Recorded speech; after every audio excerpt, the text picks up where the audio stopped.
That was Cagiva, the brainchild of the Castiglione brothers, Claudio and Giovanni.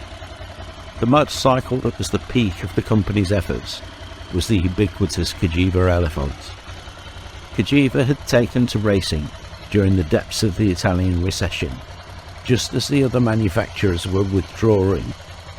They had become recognised for the small two-stroke engines they produced in the old AMF Vermacchi factory in Varese, but in 1983 they began to use engines made by the then failing Ducati.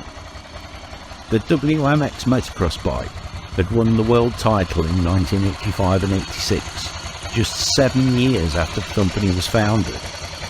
This led to a focus on the Great Paris-Dakar, and the Ducati engine was made that a real possibility. So, the Castiglione brothers simply bought Ducati along with Husqvarna. Over the next few years, the basic WMX chassis was adapted and strengthened, and the various Ducati engines were mounted in it until in 1985 we saw the very first 900cc Cagiva Elefant, powered by the great bevel-drive Desmo engine from the Ducati 900SS. It took 5 years, but in 1990, Eddie Orioli finally gave Cagiva the win they had worked for.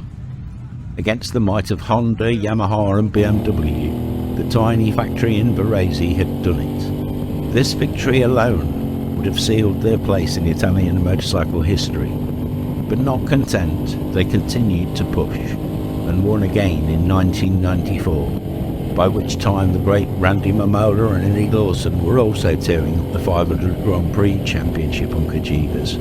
It would always be the Elefant that Cagiva are remembered so fondly for. There is some more info about it in the ADV Gems video linked above.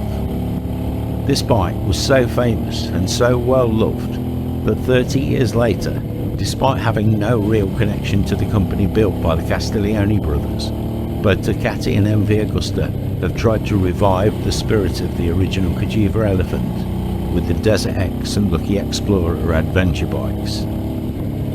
Personally, I don't like the fact that these companies have tried to cash in on the legacy of the great Cagiva brand, but I guess that's the way of big business. I do wonder what the Castiglione brothers would have to say about it outside of the press box,